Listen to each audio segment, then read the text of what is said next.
Hey guys, welcome back to the JTO channel. And once again, this is your daily dosage, Chelsea news daily video. We're back again, people. Obviously, again, just lots of news to talk about today regarding, Raphinha.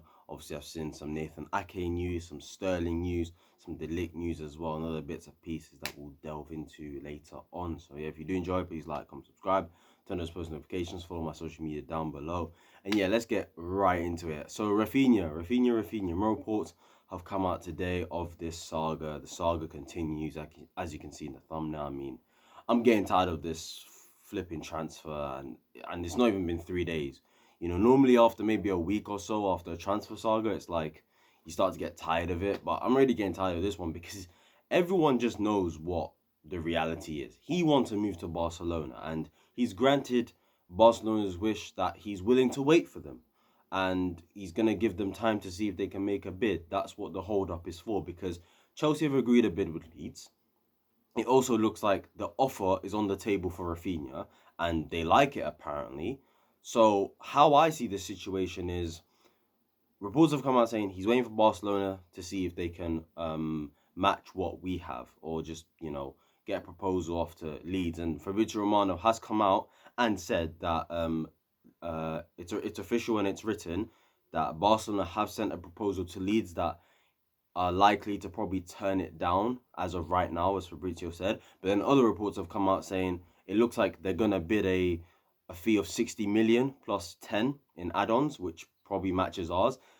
It's a sticky one because I'm seeing people saying, okay, they're gonna offer a transfer worth 60 million, and then I'm seeing others saying it's gonna be a 60 million pound bid plus 10 million add-ons. So which one is it? Regardless, if they offer something close to ours, I could see Leeds accepting it, and I can see this saga just being straight up over. But then I'm seeing certain reliable journalists or reporters like Dan McCarthy on Twitter, who's normally reliable every time he speaks on Chelsea, be positive about it, saying calma, calma. You know what I'm saying? Like, just chill out. Everything will come good in the next coming days.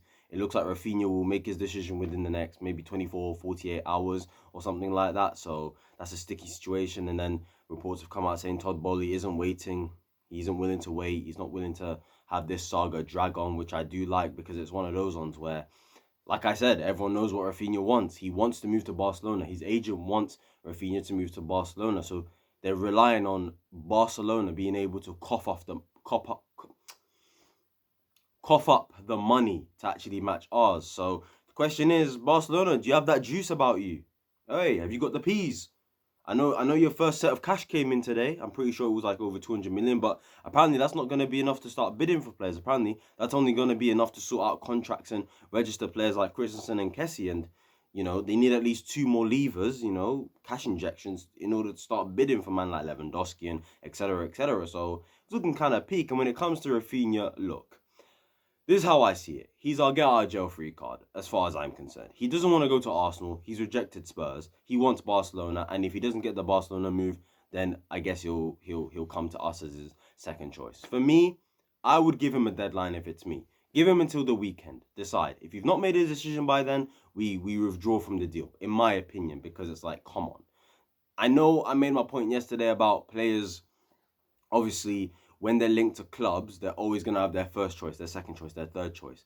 And in Raphinha's case, I did say, okay, he wants Barcelona. That's fine. We've got to convince him to join us. And for me, that's what we have to do. We need to convince him to join us. And if he's still undecided or unsure by the weekend, then we've got to withdraw from the deal, in my opinion. And when you actually think about it as well, I can understand Deco's point of view. Like, he knows what Raphinha wants, and he knows the main priority for himself and Raphinha, and that's Barcelona, of course. And look, all these South Americans, it's always mainly these Portuguese-speaking South Americans that always dream of the Real Madrids and the Barcelonas of this world. It kind of makes sense. Like, I guess it's sunny, innit?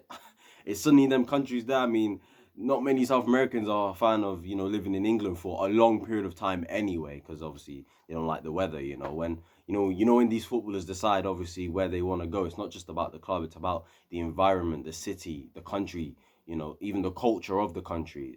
It's clearly important to them. So yeah, I guess we'll see over the next few days what happens with that. I'm still kind of positive that we'll get him unless Barcelona really do cough up the money, like 60 million. They match our offer and put add-ons on top. Then that's when I see Raphinha leaving, if I'm being honest. And to be fair, some of the positivity from certain Chelsea journalists or Chelsea-related correspondents is giving me also, it's making me relax about the situation. So in terms of that, we'll see what happens. Raphinha, it looks like he's waiting for Barcelona, but you know he wouldn't mind a Chelsea move. So we'll see what happens in terms of that. I'm guessing more updates are coming out as of right now. Unfortunately, kind of sick of making these videos, knowing that there's an update. You know, straight after yesterday's video. We're gonna go into the next topic now. Nathan Ake. Reports came out saying that he's close to a Chelsea move for like £40 million. But then reports have come out today saying it'd take more than 40 million to get Man City to sell Ake, because they know that if they sell him, they need a replacement first. So they don't really want to sell him, and it looks like they'd want at least 50 million for him. It looks like that hasn't dampened Chelsea's interest, according to Matt Lloyd, despite Man City's high offering of 50 million. You know, it's not making Chelsea go, oh, that's throwing us off a bit. You know, like the Richarlison one. I cannot believe we tried to hijack that deal. I'm not even going to talk about that very, very much, but yeah, we tried to hijack the Richarlison deal. Has gone to Tottenham today. It's a decent signing for them, even though I think he's very, very mid. Thank God they saw the price that Everton were asking for. Said nope, we'll just back out of this one. So yeah, it is what it is in terms of that. But yeah, when it comes to Ake, for me, I've already stated my opinion before. I don't want him, especially for 50 million. Like, he's a water carrier at City. Like, people have been trying to compare his situation to Ben Chilwell's, and it's like it's so different with paying 50 million for Chilwell compared to paying 50 million for Ake, because, and it was Matt Lowe who tried to bring up Ben Chilwell with the comparison, saying, you know, if people, I forgot what it was, but like he was sort of questioning why can't we pretty much spend around 50 million on Ake, because we did do it on Chilwell and people had a problem with it at the time, and it'd make more sense to do it on Ake because he's more Premier League proven, he's older, he's experienced, all this, etc., stuff. And it's like, no, Ake is a water carrier at City. He's a backup at City. Paying 50 million for a backup, that's a bit too much in my opinion. 50 million for a backup at Manchester City. I'm sorry, it just does not make any sense. At least with Ben Chilwell, as much as he wasn't my preferred left back choice at the time, you know, I prefer the likes of Telles, Reguilon, Tagliafico over him. Leicester tried to rob us. They tried to scam us of 18 million. They wanted 18 million for Chilwell. We managed to get it down to 50. So I was actually happy with that. And in general, Ben Chilwell was playing week in, week out for Leicester City, a decent side that finished fifth that season as well. So it was like, and they're strengthening a rival. So, of course, they were going to ask for loads of money. With Ake, he's a failed academy graduate that we tried to sign in 2020. Well, we didn't try to sign. We had the opportunity to sign him back in 2020, and we said no. I don't care if it was under the old regime. I couldn't care less if Frank Lampard was the manager. We said no. If we was going to sign Ake, it would have been then. And actually, funnily enough, then I actually would have taken him because he was actually doing well at Bournemouth. Do you get what I'm saying?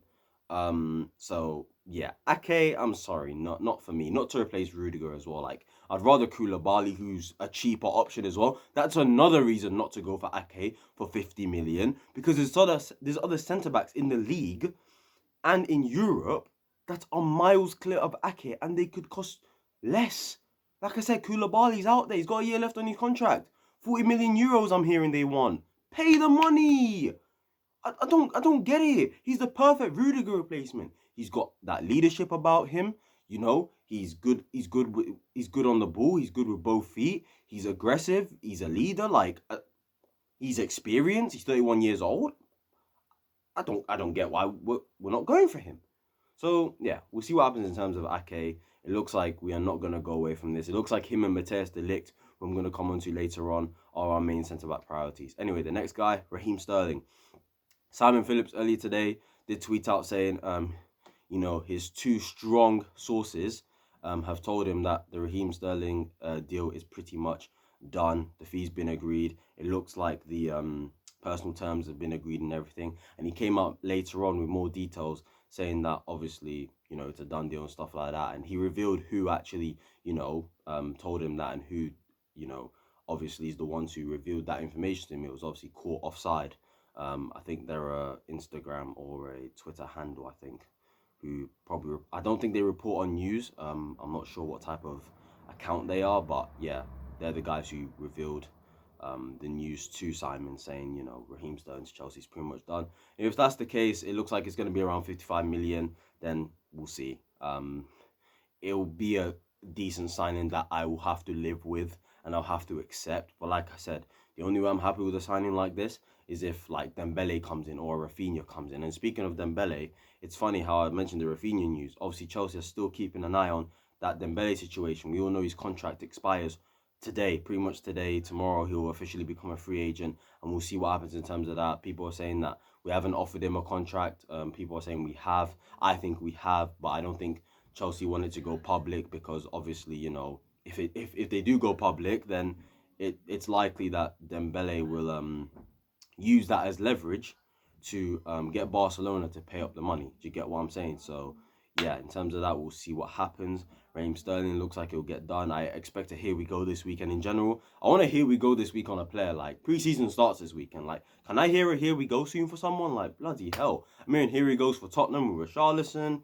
You know, I'm hearing here he goes for, you know, Liverpool with Nunes. You know, Holland's gone to City. Arsenal, here we go for Jesus recently. I think they're going to announce him either probably today or tomorrow. I'm not quite sure. I saw a video of him walking around in the number 9 shirt, so we'll see what happens in terms of that. But yeah, I want to hear here we go this week on a player. So yeah, obviously the next player I want to talk about is Matthijs de Ligt. Matthijs de Ligt.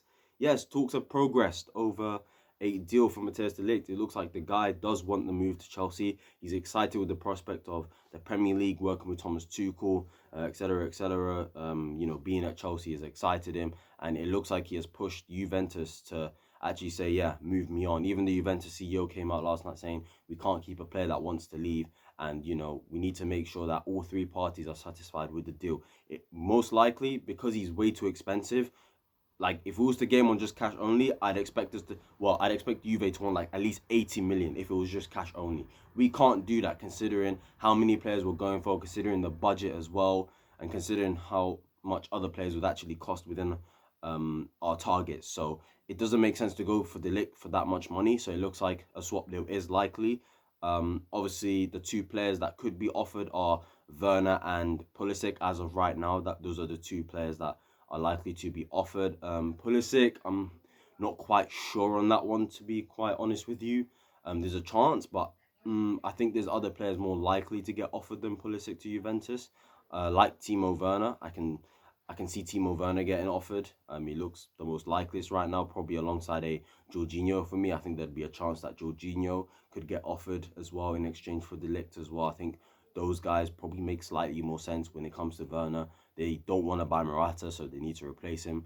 Werner would make sense. With Pulisic, it's like they're getting Di Maria, they're getting Chiesa, they've got Chiesa as well, so it's like, where's Pulisic getting the minutes? And if Pulisic's going to leave Chelsea, he's going to want to go to a team that he knows can get guaranteed minutes. Do you get what I'm saying? So I don't think Juventus will be that club that can offer him guaranteed minutes, in my humble opinion. So I don't think it'll be Pulisic. Werner, I think he'd get minutes there. Obviously, like I said, there's a spot open.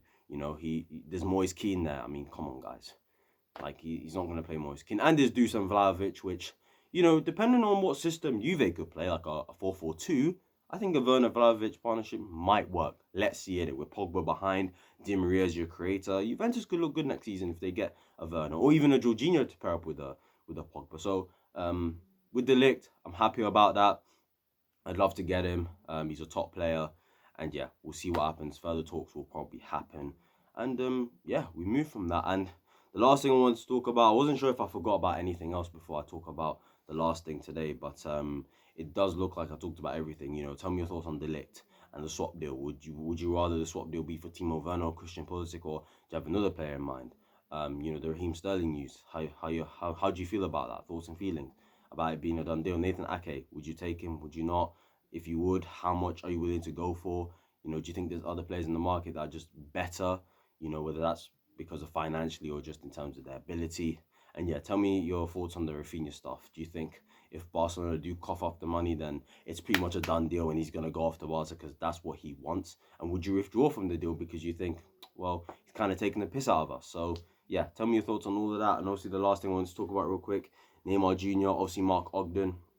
Probably the first like sort of reliable journalist from a decent sort of outlet, ESPN, has come out and said obviously PSG do want to let Neymar go. It looks like they don't mind it, whether it's a permanent transfer or a loan deal. They really just want to get him off the wage bill because he's on 700,000 euros a week, which is about 600,000 pounds. And it looks like they mainly just want to get rid of him or just get him off the wage bills because, I mean, look at the Mbappe new contract. I mean, bloody hell. I mean, if we're talking about how much they have to pay Messi, Neymar, and Mbappe every single week, like, I think we're talking upwards of nearly 3 million for those three alone, which is crazy. And then when you add bonuses into it, oh my god, it is disgusting. PSG, you're disgusting. You're disgusting. Like what have you done? Anyway, when it comes to Neymar, look, I don't know how we're not all over this. Yeah, £600,000 a week, which is 700,000 in euros, right? Just pay half of that. Get rid of Timo Werner. Get rid of Hakim Ziyech. That's 370k available. What? 15 million loan fee? Yeah, sure about that. And get an option in there to buy in a year's time, and then just pay half his wages for each season. Just try it. Like I said, I'd be shocked if we weren't interested at all in Neymar. If at one point in this window, Todd Bowley didn't look at a Neymar and thought he could be our statement signing. Like, yeah, possibly. So we'll see what happens in terms of that saga. I hope I talked about everything I needed to talk about today. There's probably one or two things I forgot, but it is what it is. When there's that many news, it's kind of peak. So yeah, if you did enjoy it, please like, comment, subscribe, turn those post notifications, follow my social media down below. And yeah, tell me all your thoughts down below on the news I've given you guys today. So yeah, love, peace, and guidance. Take care of yourselves. And yeah, see you lot later.